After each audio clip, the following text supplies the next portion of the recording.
The Tom Woods Show, episode 2110. Prepare to set fire to the index card of allowable opinion. Your daily dose of liberty education starts here. The Tom Woods Show. Hey, everybody, I'm giving away 3 free courses from my Liberty Classroom. One of them is ex-Marxist Michael Rechtenwald teaching you about critical theory so you can understand leftism and fight it better, as well as our course on how Alexander Hamilton screwed up America and the history of the conservative and libertarian movements. Check it out at 3freecourses.com. Hey, everybody, Tom Woods here. I am joined today once again by Andrew Torba, who is founder and CEO of Gab, the social media network dedicated to free speech. Well, it's pretty timely, I would say, to be talking to Andrew Torba, given what's been going on with all the controversy surrounding Elon Musk and Twitter, and the absolute horror that so many people are expressing at the prospect of Twitter allowing dissident voices to speak once again. So I thought I'd talk to Andrew because, of course, he's built something at Gab that goes beyond a social media network. He's built pretty much everything you need to be independent on the internet, not just his particular platform, but what happens when they take away your payment processors and they take away A, B, C, and D? Well, he just develops his own A, B, C, and D. And I think it's a useful illustration that other people who are also involved in trying to build some kind of parallel internet or parallel economy or parallel society might well learn from. So Andrew, welcome back. Thank you so much for having me. It's a pleasure to be here. This seems like a pretty timely episode, isn't it? And people might think you wrote to me, thinking I've got to get out there and get on. No, I wrote to you. I was thinking this is an interesting moment because I read the letter you wrote to Elon Musk. That actually is what prompted this conversation. I read that and I thought you made a pretty interesting case. And what I really wanted to do, more than talking about him, although I'm certainly glad to do that, is to actually go through all the different things that you have done with Gab to insulate it from the crazies. And, you know, they try to make it sound like they're being reasonable. They say, oh, go build your own X. You build your own X, and then they take Y away. Well, so go build your own Y. And then you do that, they take that away. But yet you have built an X, a Y, a Z, an A, a B, and a C. Right. You have made almost a completely self-contained universe with Gab. Right. And that's kind of what I want to talk about. First of all, how do you describe Gab to a person off the street? Gab is a free speech social network and the backbone of the parallel economy, which is the free speech infrastructure of the internet. Gab started about 6 years ago, which is crazy. I've been doing this for 6 years, blood, sweat, and tears. And like you said, when I first started this, I just wanted to create an alternative to Twitter and Facebook that upheld the First Amendment as the standard for political speech on the internet for all people, including people that disagree with me and hate me and like to call me out and attack me and attack my family and all these things, right? I get a lot of criticism. There's a lot of people on my own site that really do not like me, but, they are entitled to their opinion. And as long as their opinions and what they're saying is protected by the First Amendment of the United States of America, it's allowed on our platform. And the powers that be, the regime, whatever you want to call it, did not like the fact that we were allowing people to have a voice on the internet that they did not want to have a voice on the internet. So, it went from build your own social network to, as you mentioned, we've been banned from 4 or 5 different banks. We've been banned from every major payment processor. We've been banned from every major cloud hosting provider, email services, third-party analytics tools, every aspect of internet infrastructure, domain registrars, every aspect of internet infrastructure that is required to run a platform like Gab or a platform like Twitter or a platform like Facebook on the internet. We have been totally systematically no-platformed and banned from. So we had to, over the past 6 years, build up everything, not just an alternative social network that defends free speech, but in order to make that happen, we had to, spend millions of dollars building our own servers, our own data centers. We physically manage the hardware, the actual hardware, our actual servers, which is like unheard of these days. Most startups, including the big startups, including the big players in the space, like Snapchat, for example, depends on Google for their hosting infrastructure. A lot of people don't know that all of Snapchat's data is hosted on the Google Cloud. right? And a lot of startups, a lot of big companies depend on Amazon and Microsoft cloud infrastructure to scale and to handle a lot of the traffic that they're getting so that they don't have to do that themselves. We didn't have that luxury. We tried taking that approach and we got banned from all of those cloud hosting providers. So we had to go out and buy physical servers and put them in racks and maintain them and upkeep them and maintain them and expand them and all of this stuff ourselves, right? And we did that. Not only that, we built our own payment processor, which is gabpay. It's basically our alternative to PayPal. We built our own email infrastructure in order to be able to send out mass emails, things like a password reset. Something as simple as that. Like we were dependent on, and most sites are dependent on something like a MailChimp or a Mailgun or some third-party service to send emails. We don't have that luxury. We've had to build it all from scratch, and that's exactly what we did. And that is why Gab is the largest player in the alternative technology space, the leader in the space, and the most resilient in the space, because we do not depend on, for example, the Apple and Google app stores or Apple and Google hosting and infrastructure. We don't depend on the Valley, on Silicon Valley, or on their infrastructure at all. And because we don't have a choice. If we try to depend on them, we get banned from it, and they have control and they're de facto running our business. And I wasn't going to play that game. We were approached by Apple and Google and they said, if you just ban this or that, or if you just don't allow this and don't allow that, then we'll allow you on the App Store. But it's always a slippery slope, right? It's like, okay, if you ban hate speech, which, is this arbitrary term that, basically didn't exist in our lexicon up until the 1980s. If you ban that, well, then the next thing is medical misinformation with COVID or whatever, or it's election interference with the elections. Their excuses are continuing to grow for the things that they're not allowing. And basically, they're not allowing any form of dissent against the narratives of the regime and the ideals of the regime and the values of the regime and the morals of the regime. That is what is being impressed upon really all of society across the whole internet. And Gab is the one place where, you could still speak your mind and speak freely and speak openly without having to get worried about getting thrown in timeout for having a political opinion that Silicon Valley doesn't like. So that's, in a nutshell, our story and how we kind of overcame everything and all these challenges that we faced of being banned from app stores and banks and payment processors and hosting providers. We overcame all of those things over 6 years. And that's why we're the most resilient and we're the largest alt-tech platform on the internet. How early on in the history of Gab did you start encountering these kinds of obstacles? Was it immediate? Oh, yeah. I mean, it was within the first month of us launching. There was an article in Wired, which is, one of the top technology magazines and websites for technology news. And they had smeared us as the alt-right Twitter platform. And it's like, here I am, a Silicon Valley guy at the time. I was living and working in Silicon Valley. And I launched this new startup, this new social networking startup. And of course, everybody that joined early on was all the people that were getting censored, all the people that felt like they didn't have a voice. And of course, that's conservatives and Trump supporters and libertarians and, all those sorts of people. So the media immediately started attacking us. And once they had that narrative frame on us, that's when, the deplatforming started to creep up. We were hosted on Microsoft's Azure cloud system for hosting. And we had a back and forth with them of them wanting us to ban stuff and remove content. And, it was largely driven by these journalists who were attempting to frame us as something that we were not. Now, Gab is not an anarchist platform, right? Like we have rules. You're not allowed to threaten to kill somebody. You're not allowed to dox somebody or post their private personal information without their consent, as two examples. But, if you have a political opinion, if you have an idea, if it's comedy, which one of the big reasons that I started Gab is because I'm a big fan of comedy. I like laughing. I like I like humor, and comedy has become so dry and stale in this culture of authoritarian censorship that we're seeing here. So if you want to tell an edgy joke or something, you can do that on Gab.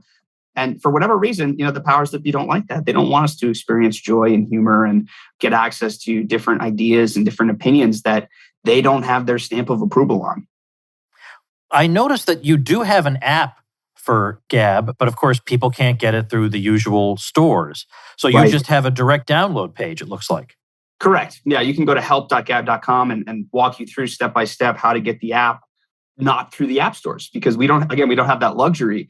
Apple and Google came to us and said, you have to censor this and ban this person and ban that person and adjust your terms of service and basically no longer be the free speech platform. I said, it's not worth it. we've seen other startups who have kind of bent the knee to Apple and Google, and they've paid the price for that. Like nobody wants basically a Twitter clone that has the same exact terms of service and uses artificial intelligence to automatically remove certain posts and certain words and certain links. Nobody wants that, right? There's not a market for that. So, I refuse to bend to Apple and Google, and you can get our app on your phone very easily in a couple of clicks. It adds it right to your home screen. It opens up just like a native app does. It looks, it feels, it performs just like a native app, only you can't get it on the app store. So if you want to do that, you can go to help.gab.com and learn how to do that for anybody that's listening. When you were laying out for us all the hurdles you had to jump over and the obstacles you had to overcome, there was an awful lot there. And I want to go back now and maybe take that a little bit more in slow motion, because it's not at all obvious to me, or I would suspect most listeners, what you do when banks and payment processors won't do business with you. Yes. Yeah. We had to build our own from scratch, right? Like we spent the last year and a half building our own payment processor. What does that look like? Is it crypto? Does it take the US dollar? How does it work? Oh, yeah. It takes the US dollar, and we do connect. We do have some banks that we do work with. I mean, listen, there are thousands of banks in the US. You just have to find the banker that's willing to work with you. Find the banker that shares your values of defending free speech on the internet. So we do operate within fiat, but we are moving towards operating with Bitcoin. I mean, and that's when we first got banned, walking through the challenges, right? Like what happens when you can no longer accept payments through PayPal or through Stripe or through any of the major payment processors? You can't accept a credit or a debit card online. How do you run an online business? Well, we were doing it through checks to our P.O. box. People were handwriting checks and mailing them physically to our P.O. box. So this is old tech. But then new tech, people were learning about Bitcoin for the first time and using Bitcoin to support Gab and to buy Gab Pro and buy merchandise from us and all of this stuff. So that's actually how we survived, was a combination of old tech and new tech for the entirety of 2019. And when we first lost PayPal and credit and debit card processing and all these payment processors, our revenue tanked by like 90% that year. But we were able to, by the grace of God, have enough to keep the business, keep the lights on, and keep building and get to the point where now we have our own payment processor. Now we have our own servers that we own and control. We have our own email service. We have our own social network. We have our own YouTube alternative. So we've built up all of these things that we own and that we control, and that nobody can kind of pull the rug out from under us, which is, even Twitter, for as big as they are, like, they depend on a lot of third-party infrastructure. And the other big thing with Twitter too, just speaking of the hurdles, like Elon could potentially have all of the hurdles that we went through, right? He could see Apple and Google say, oh, you want to bring free speech back to Twitter? Well, if you're not banning these things, then we're not going to allow Twitter on the app stores. And don't think that this is out of, Twitter's too big. Apple would never do that, right? Is what a lot of people say. But I point to the fact that Apple removed Fortnite, which is like, at the time, it was one of the biggest games in the world, multi-billion-dollar business. They don't care. But Fortnite was trying to go around Apple with their payment processing fees, and Apple, was not going to let them do that. So it doesn't matter how big they are, Apple and Google, if you are on their app stores, you are under their thumb, and you're not going to be actually running your own business. Apple and Google are going to be running it by nature of the fact that if you don't do what they say, they will remove you from app store distribution, and you're going to have to deal with that. But beyond just the things that we have dealt with, Elon, if he's to buy Twitter, he's got a whole host of other problems. For example, he's got 7,500 employees at Twitter, right? 97% of their political donations in 2018 and 2020 campaign cycles went to Democrats. So he's got, 7,000 employees. 97% of them have donated to Democrats, and like not just centrist or left of center Democrats, but like far left. Like that is the culture of Twitter internally. It's all extremely far left and thus anti-free speech. So he's going to have to deal with this internal chaos and turmoil of people that are going to go out kicking and screaming or try to take the whole ship down with them as they're kicking and screaming out the door. He's effectively going to have to replace 7,000 people, which is, no easy task. And it's not something that's going to be done overnight. So he's got a lot of challenges internally that we didn't have because we don't have a culture like that here and never did. We've actually, are built on a core culture of free speech. It's like in our DNA. He's got a host of other problems as well. For example, Twitter operates in foreign jurisdictions. They have offices in places like Germany and the UK and other places that do not have the First Amendment protections that we have here in the United States. And because they're operating in those countries, they have to abide by the censorship demands of those countries. And we refuse to do that. I mean, for example, the German government reached out to us last summer and demanded that we censor certain things that they didn't like and that they didn't want German citizens accessing. And I refused to do that. And now they're, threatening us with fines and sending us this massive pile of legal paperwork and all this stuff. And that is another issue that Elon is going to have to deal with, is dealing with all these foreign countries. Are you going to be willing to really stand for free speech? When you really stand for free speech, you're going to deal with the consequences. And the consequences are you're going to get banned from all third-party infrastructure that is owned and controlled by, the powers that be, the regime, whatever it is. And you're going to have to deal with these foreign countries. You're going to have to deal with the internal chaos of the culture at Twitter itself. There's a lot of challenges here. And it's not going to be something where Elon now owns 100% of Twitter stock, and all of a sudden, Twitter is back to 2014, 2013 Twitter, where everything kind of went, and it wasn't as crazy as it is right now. But that's just not going to happen. It's not going to be something that happens that quickly. A lot of people ask me, like, what do you think about this? What do you think about Elon? What do you think about Trump starting his own thing? What do you think about the Mercer family, the billionaire Mercer family and Parler? It's like every billionaire is getting into this space of defending free speech online, building alternative solutions. And this just plays into my initial hypothesis, which was the balkanization and the fragmentation of social networking into smaller niche platforms and ecosystems and communities of people with shared values. So what I think that Elon could start here is kind of a revolt of the left and a balkanization of the left side of the internet into smaller niche communities, as we've seen with the right. So, on the right, we have Gab, we have Parler, we have Rumble, we have Truth Social. There's a lot of different alternatives out there. And of course, Gab being bigger than all of those other ones combined, and the largest and the first in the space. But I think we're going to see a similar ecosystem develop on the left if Elon is successful. I think that a lot of the lefties, especially some of the journalists and stuff, are going to say, we're going to go over to something like a Mastodon. We're going to create our own Twitter alternative over here that is even more censorship friendly and bans all right-wingers or whatever. I could definitely see that happening, further fragmentation and balkanization of the social media ecosystem if he is successful. And perhaps even if he's not, just by the threat of him potentially doing this could spur that into motion as well. Hey, everybody, let's take a quick minute to thank our unbelievably great sponsor, Persist SEO. It will help you out of a rut if your business is not going in the direction you want to see it go. So if you're getting buried by your competition online, you can build your brand, your reputation, and your lead flow with digital marketing by Persist SEO. Or if you're a small local business, you're trying to compete against large companies in the service industry, you can increase your visibility with Persist SEO. Or what if you're not getting any leads coming in on a consistent basis, or you can count them on one hand? Well, the website search engine and conversion optimization that Persist SEO offers can help move the needle to a more prosperous business model for you. And if you're tired of cold calling, and frankly, who isn't, you can use your website as a lead generation engine. And if you're not showing up for your services on the search engines, then get found with Persist SEO's expert search engine optimization. All you have to do is call 770-580-3736 or visit them at ineedseo.help for a free website audit and consultation. That's ineedseo.help. Can you explain exactly what gabpay is used for? So gabpay can be used by merchants to accept processing, and it can also be used soon, not yet. We're in beta testing with this part of it right now, but for peer-to-peer transactions between users. So, I like something that Tom posted on Gab, and I want to give him a tip.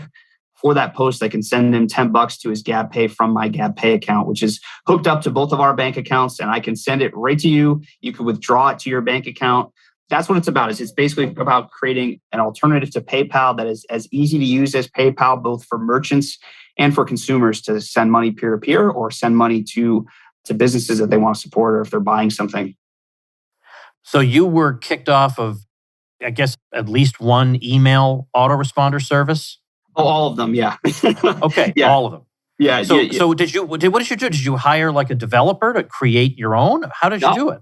So this is what people don't understand is when these things happen, when we get banned from something, some part of critical infrastructure, we have to drop everything that we are doing and come up with a solution to that problem. Because, when we got banned from all the mass email providers, Mailgun and MailChimp and all those types, we couldn't even send password resets to users. We couldn't send transactional emails to users. Like you got a new follower, come check it out, that type of thing. Email confirmations, like everything that email is used for, that was totally offline. So we had to drop everything we were doing for like 2 months, 60-day sprint of build from scratch our own email infrastructure. And those who understand, the technology behind sending, millions of emails every day will understand that this is no easy task.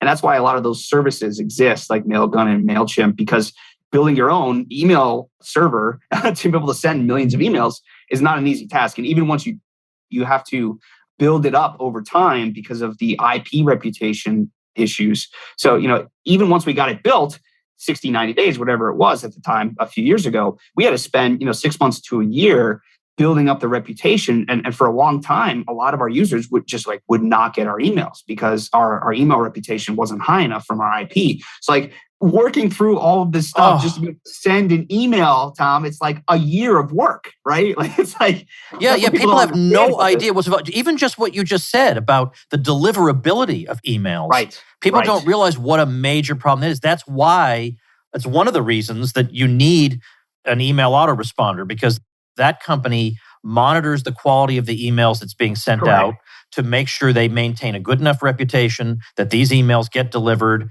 and also that they don't wind up in the awful promotions tab in Gmail and stuff like that. It is a big, big, big headache, even when you have an established thing that you're a member. It's a headache for me because I use some of these platforms. It's a headache for me. I didn't have to start my own.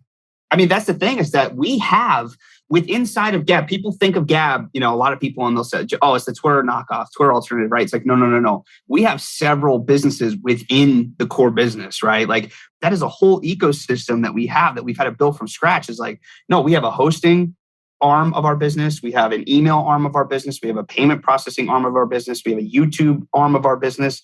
So all of these things come together to make up Gab, and it's actually much bigger. It's really the free speech internet at this point. It's not just like, oh, it's an alternative to Twitter. They have free speech. It's like, no, they have the whole infrastructure. They have the resiliency, because any of these guys that get big, like look at what happened to Parler, where, it became a threat and it was number one on the App Store, whatever, just like we were, by the way. We were number one on the Google Play Store when they pulled us off. And, that's what happens. Anytime they get even remotely big enough to challenge any sort of monopoly power that these people have on the flow of information, on the flow of news, they will cripple you at the kneecaps. It only takes one, little cog in the infrastructure to take the whole thing down. So, for example, they take down the email server, right, like they did with us. And now all of a sudden, new users that are signing up can't confirm their emails, so they can't get in. They can't use the account, right? It causes chaos and distractions for your engineering team and all this stuff. And in Parler's case, it crippled them. They never recovered, even though they capitulated to the App Store and baked in artificial intelligence to ban hate speech and all this stuff. They never recovered. And like, our blog gets more traffic than all of Parler does today, for example. So we never bent that knee, and we just, kept building. And I think people can sense the authenticity and the realness of what we're doing. And I wouldn't be doing this for 6 years, giving up 6 years of my life if this was just about money, right? Like I'm doing this for the future of our country. And I have 2 children, Tom, and I worry about them. I worry about the future that we're building for them. Is they need to have free speech too, especially on the internet, like I did when I was growing up. And they need to enjoy the same freedoms that you and I had when we were kids. So that's why I'm doing this. I'm doing this for my kids. I'm doing it for your kids. I'm doing it for anybody that's listening, their kids too. Is like, we need to have free speech. We need to have the free flow of information. Otherwise, what makes our internet any different than China's, right? Like what is different? And in some cases, it's actually worse. So that's why I do what I do. Well, in a way, now I don't know about comparing them, but in China, I probably know what I can say and what I can't. But what's bizarre about Twitter is that you don't know what it is that's going to provoke them. It could be something that 100,000 people just said 5 minutes ago, but the hammer comes down on you. You don't know what's going to happen. I've seen you use the term parallel economy. What does that mean to you? So what we're doing is we're refusing to participate in this fallen economy, this wicked economy that we see, where you're not allowed to have an independent opinion. You're not allowed to dissent at all. Their values are being kind of shoved down our throats in this economy. Especially if you're conservative or libertarian or a Christian, a lot of the value systems that they're trying to push down our throats everywhere. It's in healthcare, it's in entertainment, it's in, you're buying a bagel and the bagel company has to have a political opinion about the Ukraine or about, the LGBT issues or whatever it may be, right? Every small little business in this existing economy is forcing the regime's agenda and belief systems down our throat. And we're sick of it. So we're going to start our own parallel economy. And Gab is really providing the infrastructure for that at the communication level, the distribution level. With Gab ads, you can start a business on Gab, start an account for your business on Gab, run ads on Gab, and reach customers who share your values and people who share your values.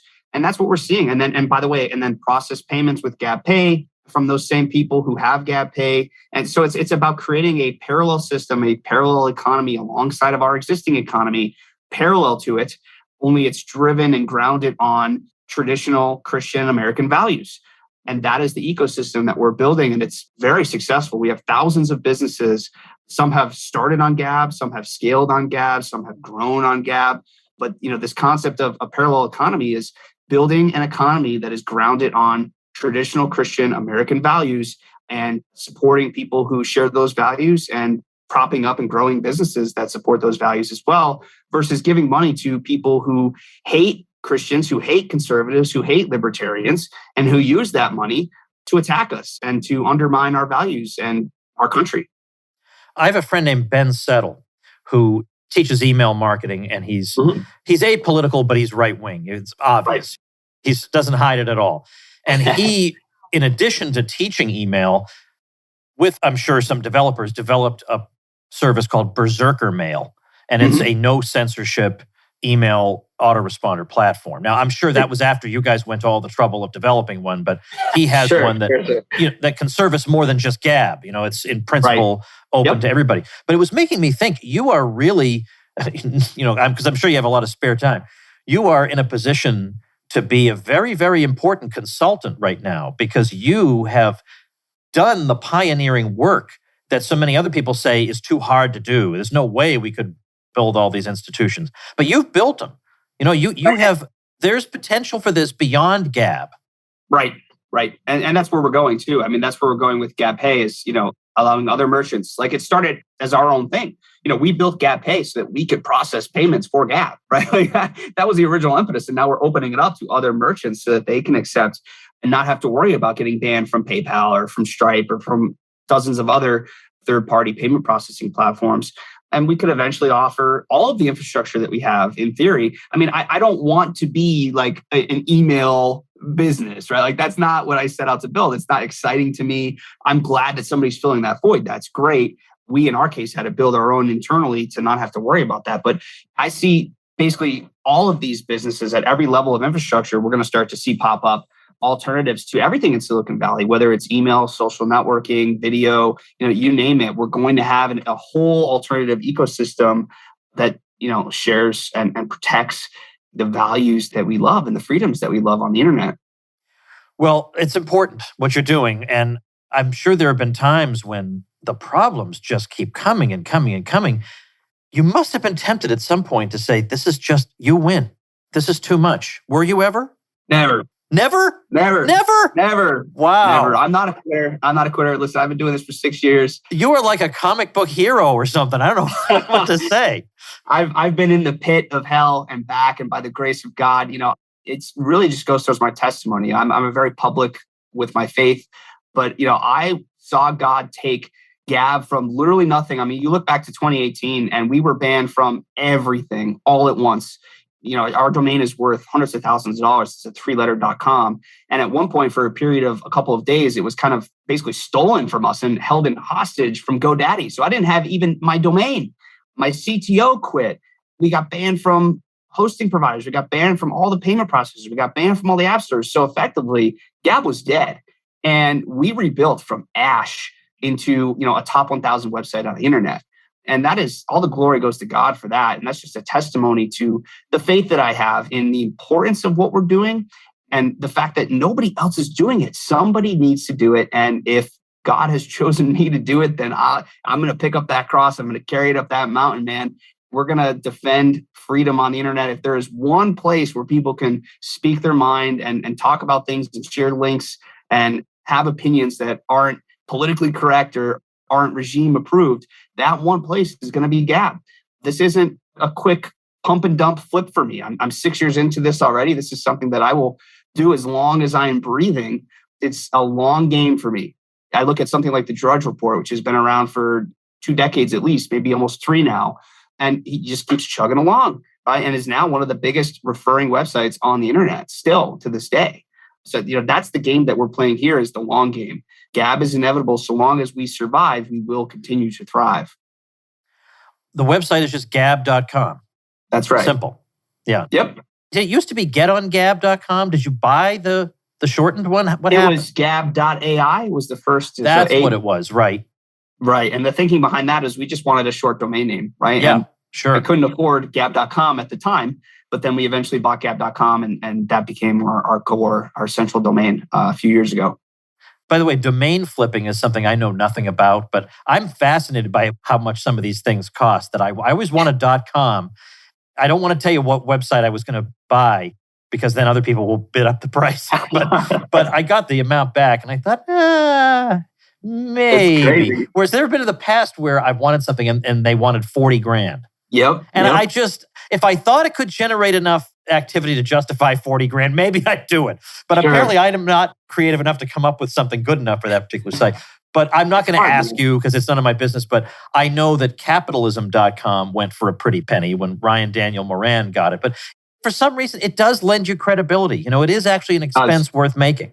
It is, yeah. I mean, a 3-letter.com, there are only 26,000 of them, I believe. Like, there's only 26,000 possibilities of 3-letter.com domains, right? So that alone, and then, it's a real word. It's our real brand. It's short, it's sweet, and it does certainly lend credibility. So it was worth every single penny in our case, and we've made a big return on that investment from several years ago.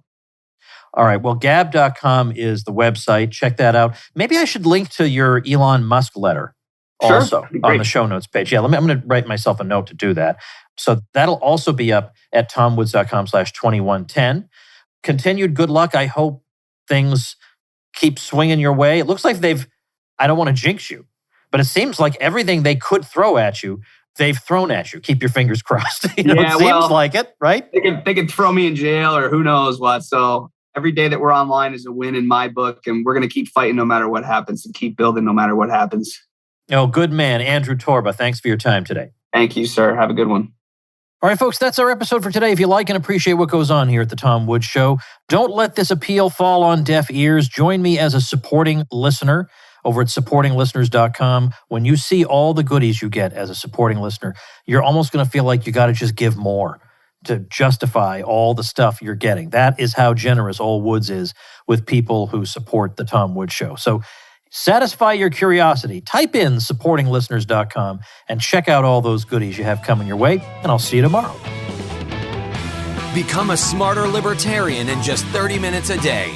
Visit tomwoods.com to subscribe to the show for free, and we'll see you next time. Like the sound of The Tom Woods Show? My audio production is provided by Podsworth Media. Check them out at podsworth.com.